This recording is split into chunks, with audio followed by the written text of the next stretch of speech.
I think it's really important for businesses not lose sight of the importance of being authentic and showing up as who they are rather than showing up trying to be someone that they're not. Everyone's so concerned about engagement and, reactions, but it's really what's going to pay the bills, right? What's going to keep the lights on, and it's not always the fun stuff that does that.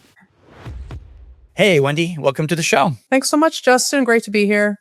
So this is a content marketing podcast. What would you say is your marketing claim to fame, or any claim to fame? I would say I truly believe that businesses need content to not only establish their credibility, but also build and maintain their credibility. And I've been doing this for 17 years, and I've seen too many businesses that just don't understand that and don't understand the superpower that content is when it comes to them building trust and credibility. Yeah, it's pretty incredible, even after all this time now of the internet being a thing, that there still needs to be a case made for content marketing, isn't it? It's so sad, but yeah, I will make that case.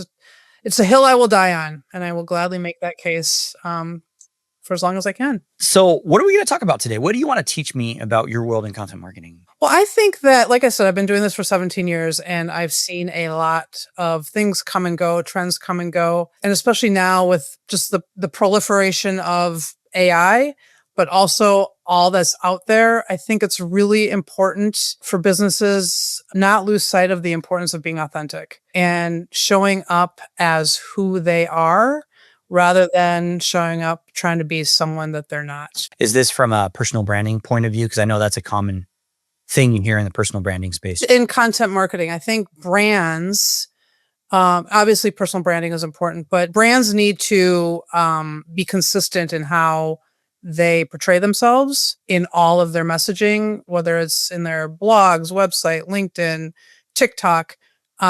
Your audience needs to expect to see the same tone, voice, message across all platforms. You talk about authenticity. It's something I talk about a lot with video content. More than ever, it's becoming very difficult to figure out what's authentic. Like, there's movements to make something, for example, attributable to AI. So if you see an image on LinkedIn, they've even put these stamps on there now to say this came from AI. What does that mean to you, authenticity? To me, it means, understanding who you are, why you exist, why your audience cares, the outcomes you provide, and how you convey that. It's not doing what your competition does because they get better engagement.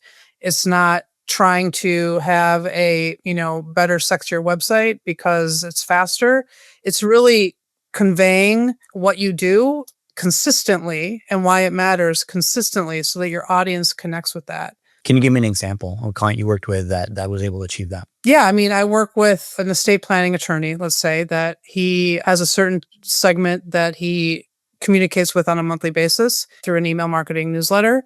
And he talks about the things that are not only important to him, but important to the audience and their customers, right? So it's not sexy, it's not popular, but it's pertinent to that audience, and it helps him get business. Everyone's so concerned about engagement and, reactions, but it's really what's going to pay the bills, right? What's going to keep the lights on, and it's not always the fun stuff that does that. Yeah, definitely not. Yeah, B2B content often gets a bad rep for being called boring or... Totally, but it's important.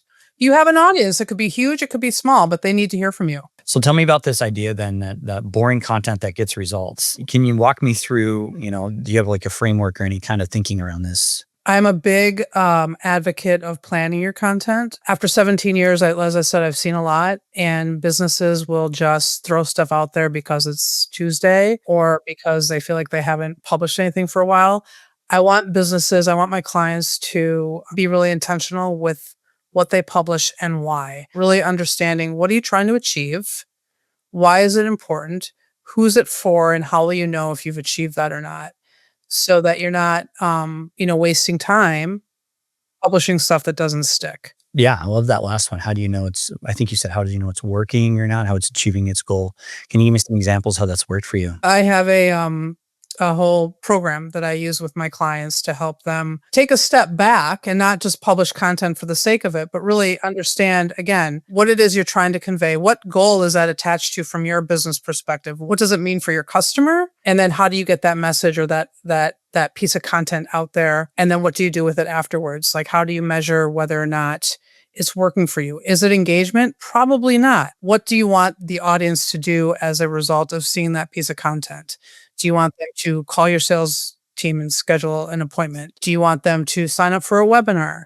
Do you want them to download a white paper? You've worked with clients, according to your website, some big ones, household names, 3M, Dunkin' Donuts. Across all of your clients, is this problem typically the same? It's not the same for all my clients. We've worked with some very big companies that have content teams and can keep their content program afloat.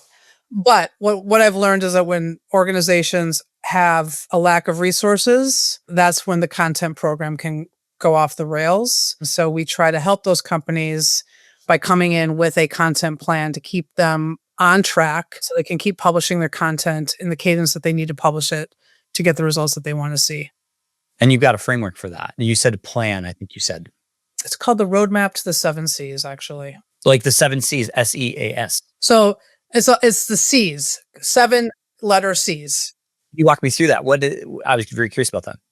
Yeah. So I firmly believe that businesses that don't plan their content aren't in control. So when you plan your content, you are on the path to the 7 Cs. You gain control, you gain clarity, you gain a sense of calm, you gain consistency, you gain connection, conversion, and confidence. I think it was toward the end, you had that last C word, basically results or ROI, or how do you get that proof is in the pudding kind of conversation going? What's that looked like for clients, especially in the last year with as much AI noise is going on? Oh, everything's so easy. I feel like content marketers are getting slapped upside the head constantly with the devaluation of their craft. What are you hearing and what are you recommending to content marketers and others who are using content marketing when it comes to that conversation about ROI? It's hard because it's not a straight line from somebody seeing your content and buying your product, right? It's very zigzaggy and it can take a very long time. So the conversations have kind of changed from, I used to be hell-bent on, getting a blog post out a week, several years ago. Now it's more, you don't necessarily need more content. You just need your content to work more for you. And so that means taking what you currently have, how can you repurpose it and get it out in other distribution channels? Being smart about your content. If resources are stretched, if the budget is stretched, even if not, you don't necessarily need to create a whole slew of new content, but rather update what you have, and really help businesses understand that distributing it once and expecting results is just like beating your head against the wall and expecting a different result, right? Humans, we're sheep. We need to be beaten over the head with a message many times before we take action. Your content is a very good proof point of that. Sounds like you're saying the distribution problem is really the biggest opportunity, being smart about getting it into the hands of your buyers.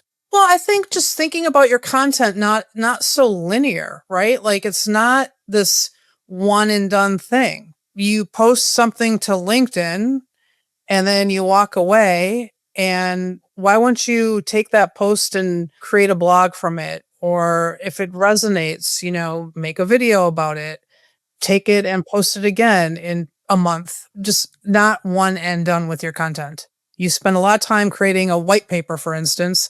You publish it, you share a link on LinkedIn, and then you move on to the next thing. Well, that's kind of a waste of a lot of time and energy. You're not going to do anything else with that. Have you had experience with your, the 3Ms of the world you've worked with and others that where content is a sales enablement tool? We work with a lot of B2B boutique firms in my agency, so we don't have firms with big sales teams. But I know the clients you've worked with, they do have sales teams in B2B. What does that look like for you to avoid the siloing of you do the content, you do the sales? God, that's a really good question because it's so hard because so many, especially big companies, are so siloed like that, and sales and marketing don't talk to each other. The work that we have done with 3Ms and trains, those are more, I wouldn't say content first, more they're actually like product brochures that we've worked on. And so those are basically sales collateral.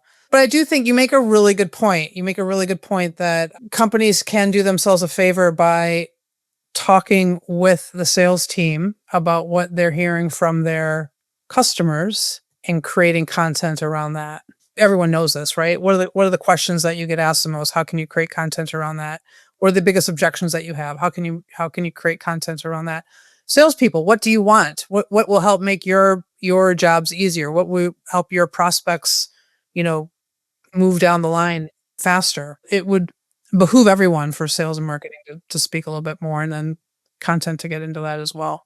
Well, let's talk about a specific thing you've done in content marketing in the last year. Thinking back over the last year, what's maybe your favorite content marketing client story? Would love to hear about that. I have a client who really understands the value of content, and they are a true partner. And I love working with them because they get it as much as I do. A lot of businesses need to get a little bit more educated with their content, which is totally fine. I'm all game for that. But I really do appreciate the clients that really understand the value that creating content brings to them and their prospects and customers. It's not a check mark, but really we need to do this and we're going to do this well. Content marketing, if I hear you right, the ROI is more and more about, do you believe it helps you or not? I remember struggling with that was as a graphic designer, we're now a video marketing agency, but back in the day, I was a freelance graphic designer. To talk about ROI with graphic design and it's still incredibly difficult. Like you either believe in it and you reap the benefits in whatever shape and form that makes sense for you, or you don't. In our agency, we make it clear by saying, hey, you're going to hear people say they're referencing your video content when they show up to calls and things like that.